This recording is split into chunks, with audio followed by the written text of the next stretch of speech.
Well, here we are raining. It was supposed to be nice this week too, but they apparently have screwed that up.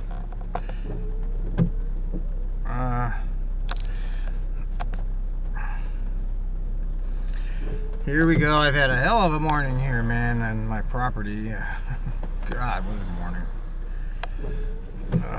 Busy, busy, busy. Well, sometimes I get relaxation by going to drive a bus, if you can believe that, and that is the absolute God-honest truth. Sometimes I enjoy driving the bus more than I enjoy managing the property. Come on, Jesus. What is the matter with these people? Why don't they know how to drive? God, it's like, it's amazing how poorly people do drive. I'm shocked. Shocked. Anyway, here we go. What's news? Yeah, still rolling around my head, my stupid kangaroo court. I mean, I'm not even going to call it a grievance. Oh yeah, look at that big ass. He's going to come right up on me. See? How dare you turn? I just can't stand the cars. I hate cars. Dwight Botel, he was introduced to the board by Shelly Lomax, of all people, who we never see anything I heard. She's like the opposite of Steve Banta. Oh, look at the traffic here. It backed up all the way to here. Wow. Well, I guess we'll wait it out like everybody else. That's amazing. Is there something going on the highway here? Come on, move. They're letting you in. There goes our Max train.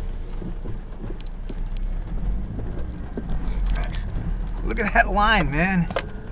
Whoa. Look at that. That's a record. What time is it now? Am I going to be late for a very important date? No, I'm alright. As a matter of fact, that bus should be behind me anyway, so.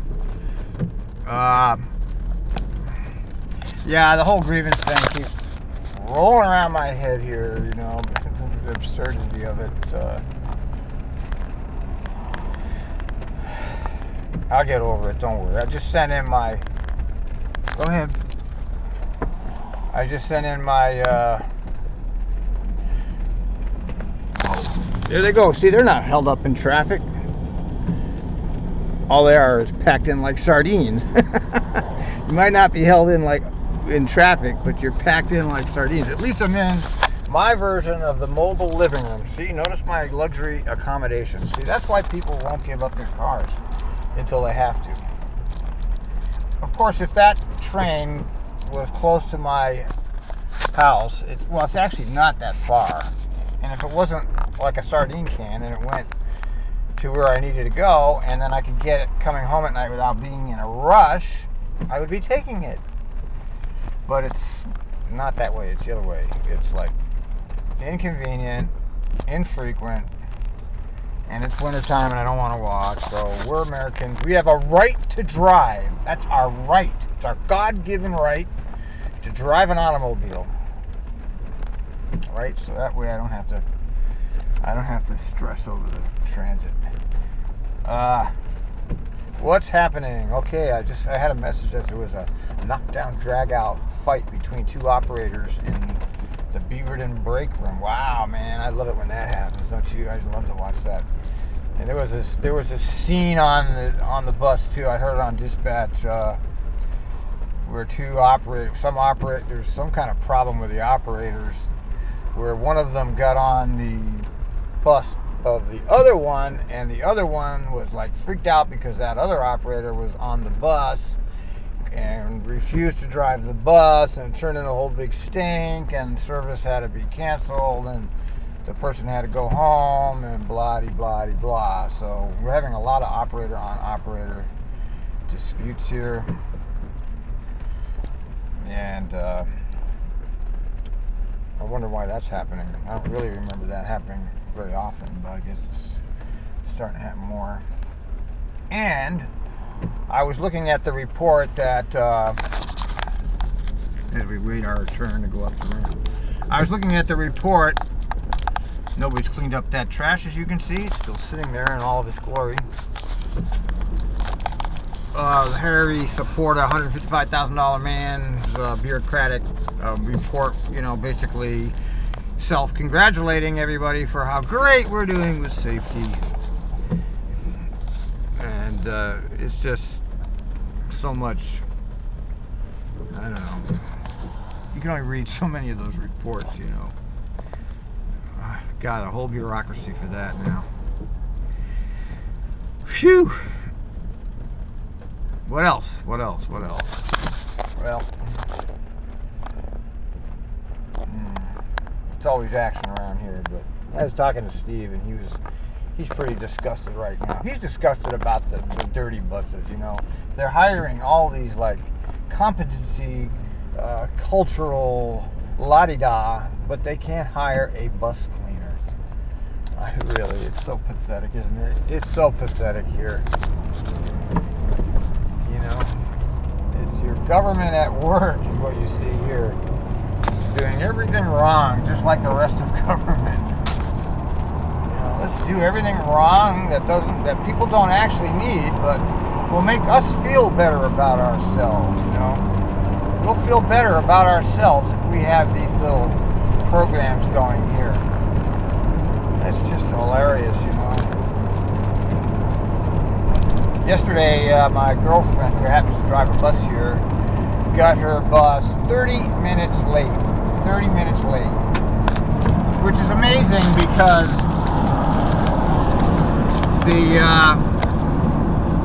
there's 15-minute headway.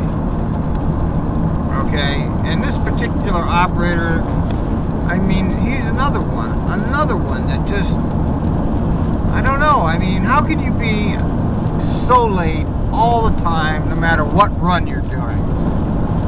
And why don't they retrain that person? It's another example of the management doesn't really pay attention and doesn't really care, I guess. I mean, the management pretends that they're transit, you know, paying attention to the transit issues.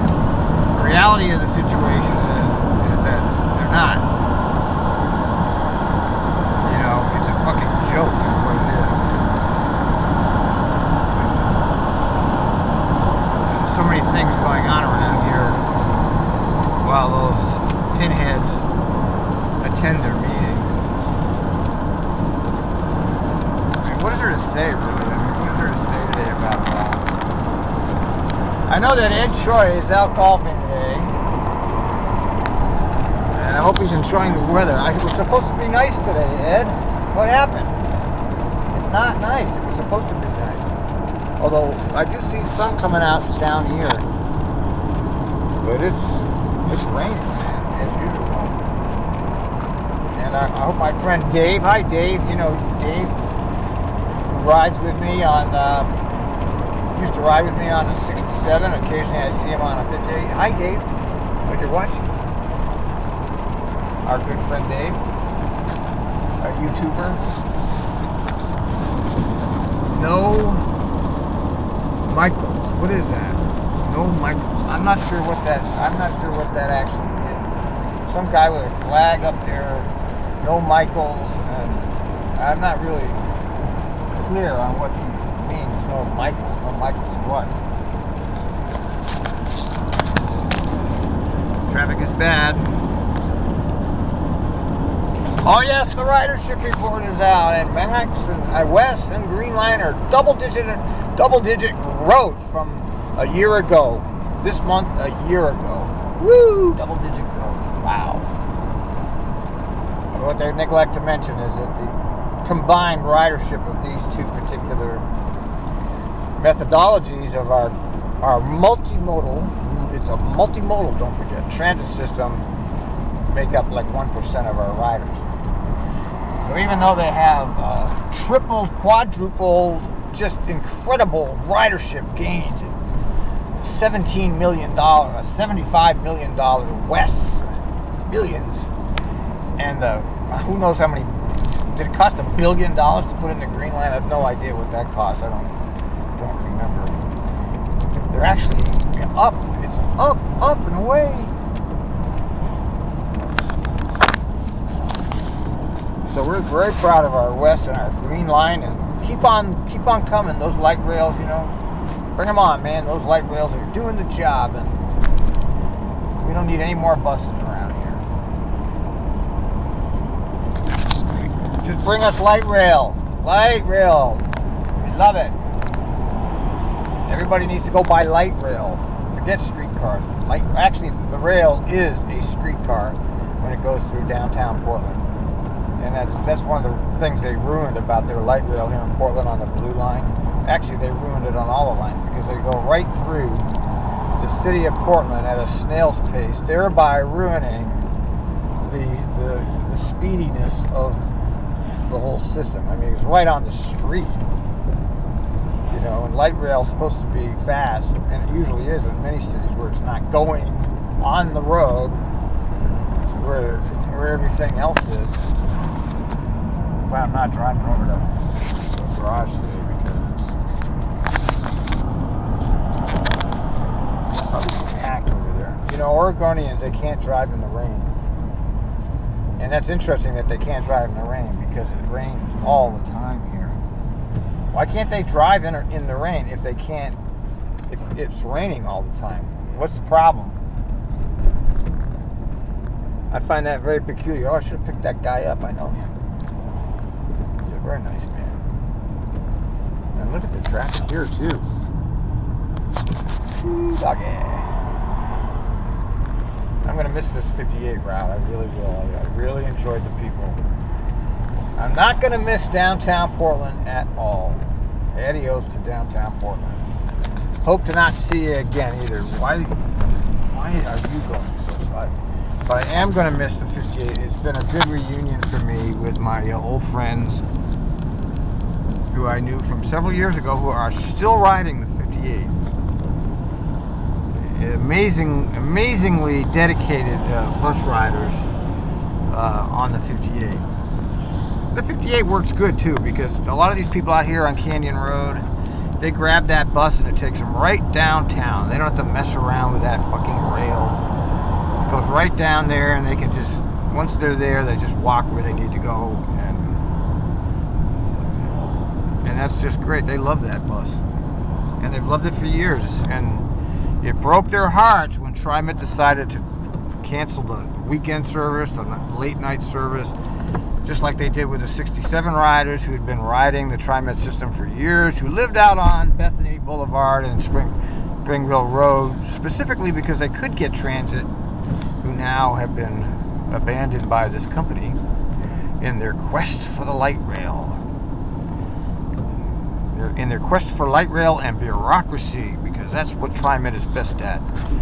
Bureaucracy, empire building, started by Fred, continued by Neil. Empire building and needless light rail expansion just because we can get the money. Get the money, why not? It's there, right? Get the money. Sure. Never turn down money, not when they're giving it out. Always a good policy to take anything the feds give, get on their hook forever, and now you're stuck with it, and yeah. What a wonderful idea.